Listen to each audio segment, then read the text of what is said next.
morning, good afternoon, good evening. A lot of people had expected Chamisa to come back from his sabbatical with a bang.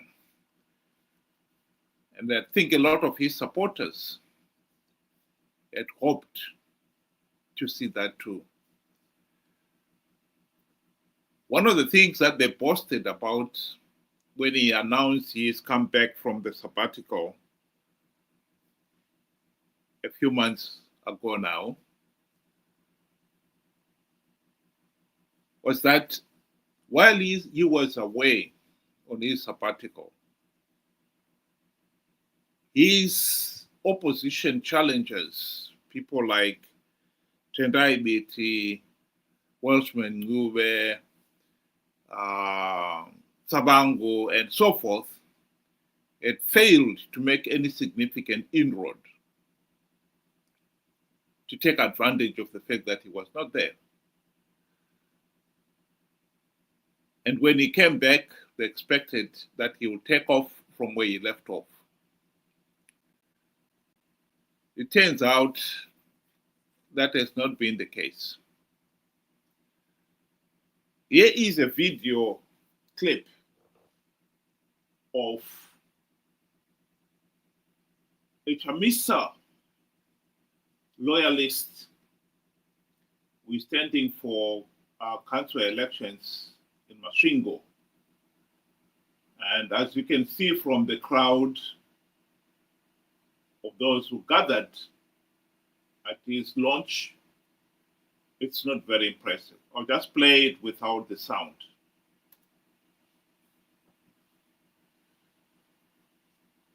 All they were doing there is just singing. That's scan round. One can see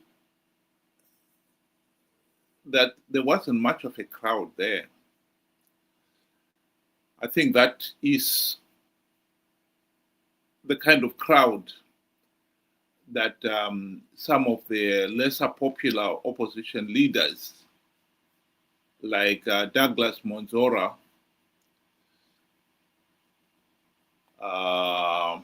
Love Mo Maduku, and so forth, that attracted at their rallies. That's a small crowd. Nothing impressive at all. So one has got to ask whether Chamisa's so-called blue movement is not going to be a reality, or at least an easy ride as he had expected when he relaunched his CCC. Benjamin, welcome to the program. What do you think? Good day to you and good day to our viewers. Thank you for joining us. So what I can say here is that I believe the people of Zimbabwe are starting to wake up to the fact that this is just a farce. This is just people that are trying to use them and get whatever they want in the end. It's never anything about the people. And I think the people are waking up to that fact.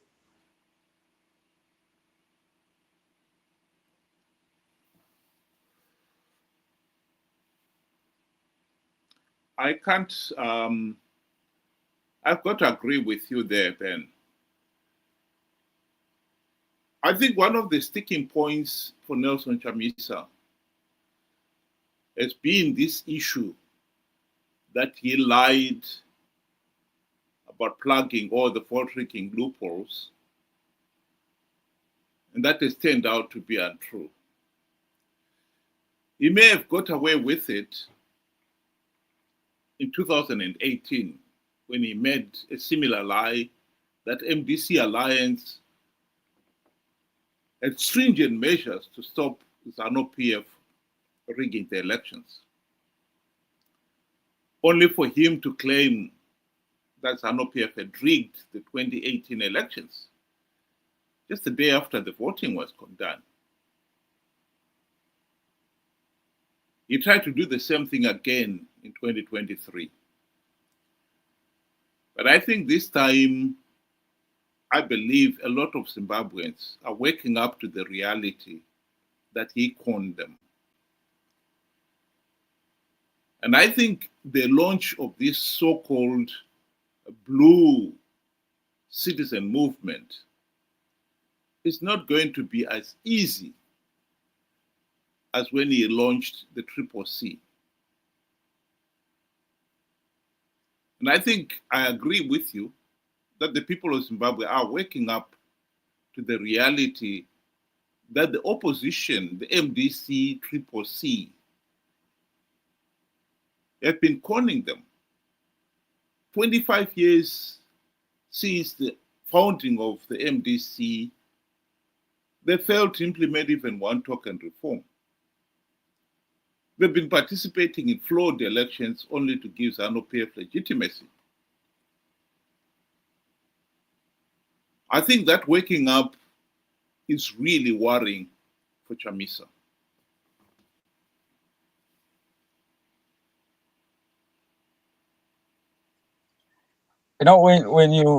When you go through social media posts, he posts as well, and he has got his faithful that posts, trying to encourage people to get back on board and give them that hope.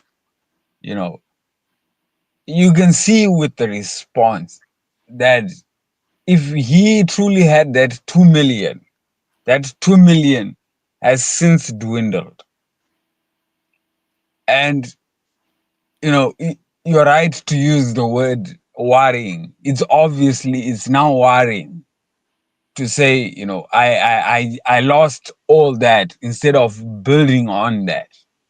You know, the whole sabbatical, people felt he should have done more, or at least he should have approached people to explain why his whole strategy, you know, ambiguity and living away and walking away, he didn't do anything. He just simply kept giving Bible verses, and after giving the Bible verses, keeping people guessing, he comes and he says, I saw a picture of him, I don't know what he was writing or whatever, but he called that, the grand plan. I mean, look, you've used people, you have given people hope, and people have made a sacrifice. If you look at the rural areas, it's not easy to go and vote opposition. You become targeted. You lose,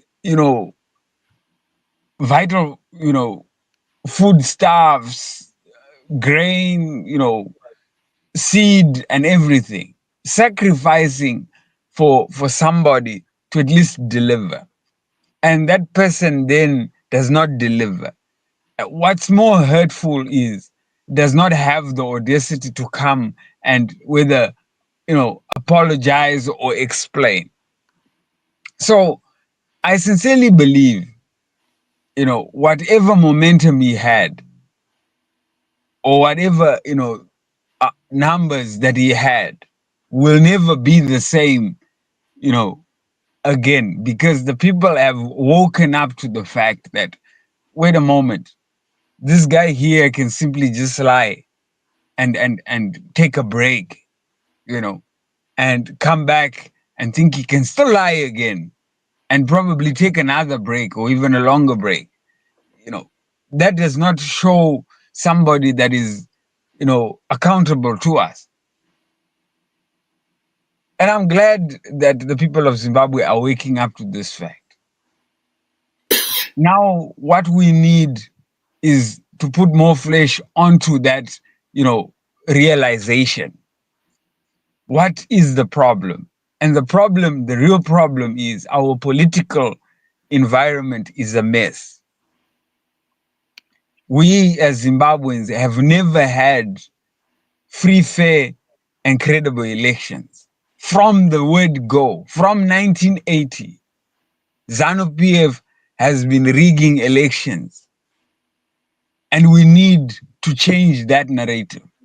Once we change that, then whoever your candidate or whoever wants to put their name, you know, for the race or for elections is free to do so. We have never stopped anybody from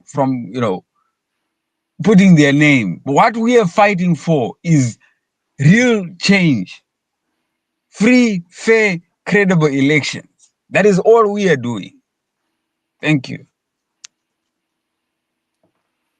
Well, what is interesting to note here is that video actually was shot by Change Radio, one of the medias that have supported Nelson Chamisa throughout. And the candidate who was standing in this by-election has remained a Chamisa supporter. And he was counting on using Chamisa's name and his continual loyalty to Chamisa to attract the people. That has failed. Change Radio is well known for its campaign based on the slogan, Nelson Chamisa, Change Champion in Chief. That has failed to take off. I believe that the people of Zimbabwe are really waking up to the reality that the opposition, that they've risked so much to support, has sold them. And the truth of the matter is they have sold them. And I think Chamisa will find it difficult to get the same level of following for his blue movement. And if he's going to con people with the same lie that the blue movement is going to win big because I've plugged all the vote freaking loopholes, I believe that we are not going to see as many people participating in the 2028 elections as happened in 2023. That is a very positive development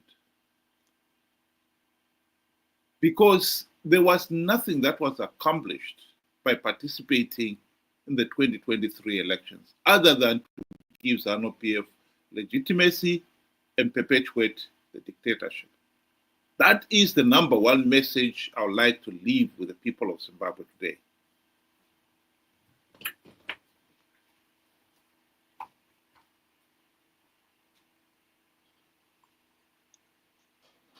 The solution to our problem is pretty simple. And I believe that half the work has been done for us. You know, a lot of people will say the likes of SADC have not done anything. They've done a lot, but they cannot come and force us, to do things. You can only take a cow or, any livestock to the river. It is now up to that individual to drink the water and survive. We have been given recommendations by all observer missions. They have said the same thing. They have given us recommendations.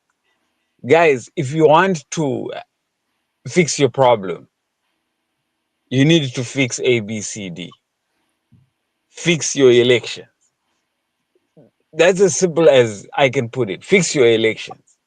Hold free, fair, and credible elections. Hold meaningful elections. That is all they are saying. And they've given us the recommendations on what needs to be done. What we just need to do is to push for those recommendations and finally end this whole system of rigged elections, the violence, you know, the skewed media and all those other things. If we cannot do that, we might as well not go ahead with elections as things are, because ZANU PF will rig these elections.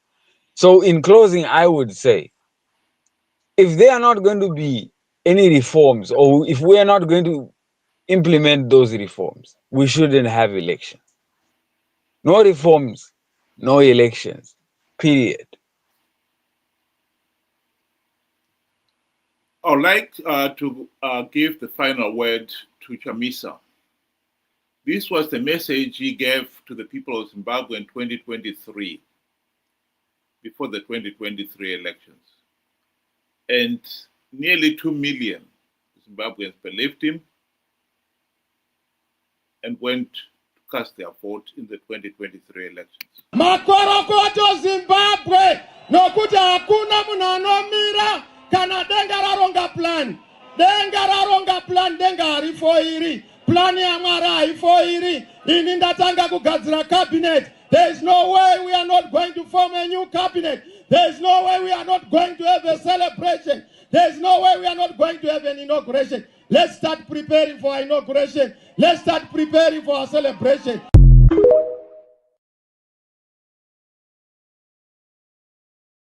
That was a lie. He even invoked the name of God. Hashtag God is in it. God was never in any of his harebrained schemes of participating in flawed elections, so flawed that it was clear from the word God that ZANU PF was going to win. And he knew that participating will only give ZANU PF legitimacy. But he conned people to participate out of greed. I believe his next lie, trying to tell people that the blue movement is going to win the 2028 elections, will be an uphill climb. He will not find so many people who will take his word for it. And that is a very positive development for Zimbabwe. We can't keep on participating in flawed elections to give ZANU PF legitimacy and then complain that the elections were rigged, when we knew they were going to be rigged. Think about it. Thank you very much. Have a good evening.